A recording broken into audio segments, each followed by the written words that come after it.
श्रद्धा की कहानी आप 2 दिन से देख रहे हैं। 35 टुकड़ों में उसे काट दिया गया। आज देखिए निधि की कहानी और आप देखिए अंजाम दोनों का एक ही है। जो श्रद्धा के साथ हुआ वही निधि के साथ हुआ। उसे 35 टुकड़ों में काटा गया और निधि को चौथी मंजिल से नीचे फेंक दिया गया।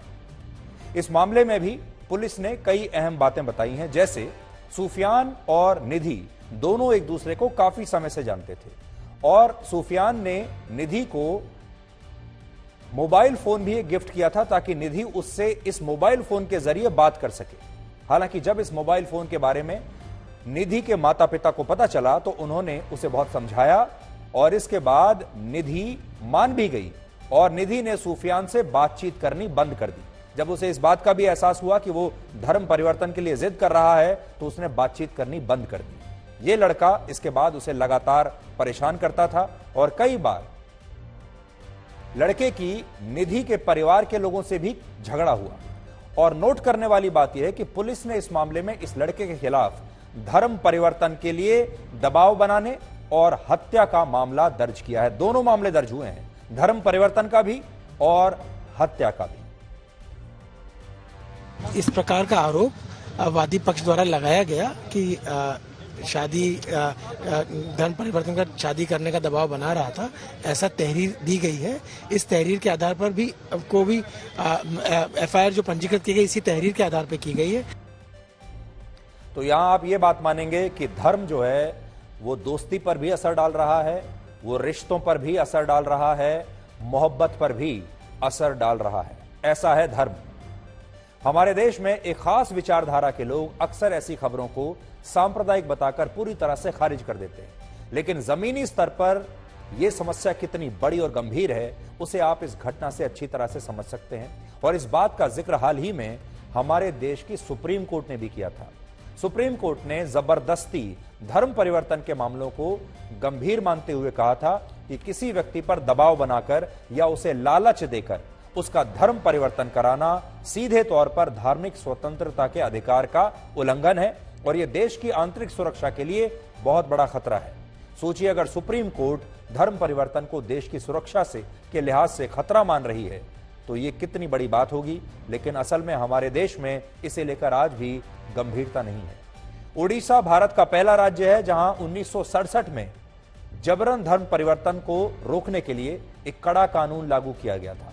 इसके बाद एक साल बाद 1968 में मध्य प्रदेश में, फिर अरुणाचल प्रदेश, छत्तीसगढ़, गुजरात, हिमाचल प्रदेश, झारखंड, उत्तर प्रदेश और उत्तराखंड में भी धर्म परिवर्तन के खिलाफ कानून बनाए गए और फिलहाल हमारे देश के कुल 9 राज्यों में ऐसे कानून हैं। लेकिन तब भी धर्म परिवर्तन रुकने का नाम नहीं ले रहा है। इन राज्यों में भी धर्म परिवर्तन हो रहा है।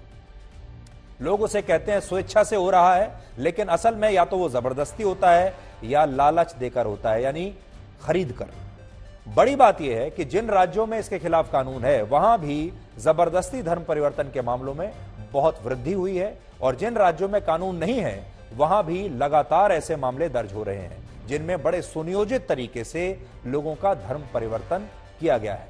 उदाहरण के लिए पिछले साल उत्तर प्रदेश की एंटी टेररिस्ट स्क्वाड ने एक बहुत बड़े नेटवर्क का खुलासा किया था जिसने 1000 से ज्यादा ऐसे लोगों का धर्म परिवर्तन कराया जो मूक बधिर थे, यानी जो बोल नहीं सकते थे, सुन नहीं सकते थे और उन्होंने अपना धर्म परिवर्तन कर लिया।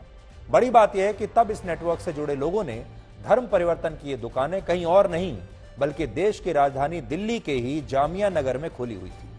हमारे देश में धर्म परिवर्तन कराने के 2 तरीके हैं। पहला, दबाव बनाकर किसी का धर्म परिवर्तन कराना, जैसे निधि पर दबाव डाला जा रहा था कि वो अपना धर्म परिवर्तन कर ले। दूसरा, लालच देकर या ब्रेन वॉश करके किसी का धर्म बदलवाना। और आपको हैरानी होगी, हमारे देश में ज्यादातर धर्म परिवर्तन लालच देकर कराया जाता है और यह हमारे देश पर, हमारे समाज पर, हमारे देश के लोगों पर एक बहुत बड़ी टिप्पणी है।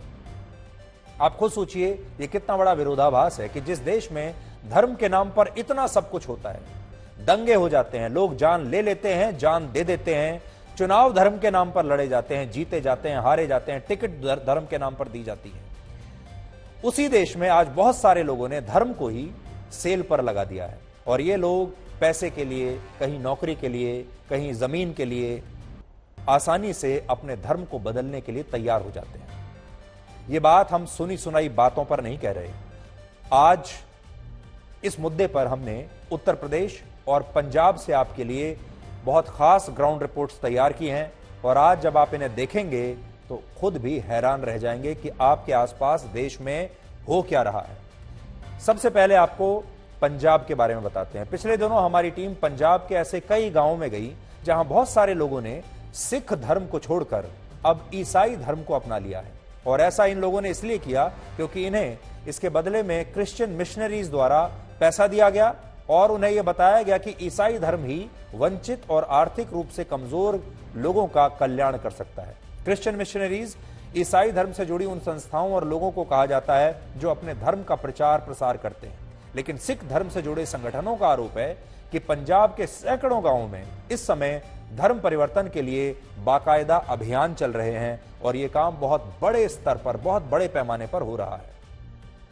आरोप यह है कि इसके तहत जो पादरी होते हैं वो गांव में घूम घूम कर लोगों को बताते हैं कि कैसे उनके प्रार्थना करने से बीमार लोगों की बड़ी बड़ी बीमारियां ठीक हो सकती हैं, कैसे ईसाई धर्म लोगों का कल्याण कर सकता है। और ये कुछ तस्वीरें भी आज आप देख सकते हैं जब इस तरह के बाकायदा कैंप्स लगाए जाते हैं, जहां चमत्कार दिखाए जाते हैं, जहां बताया जाता है कि अगर आपने ईसाई धर्म अपना लिया तो आपका जीवन कैसे बदल जाए।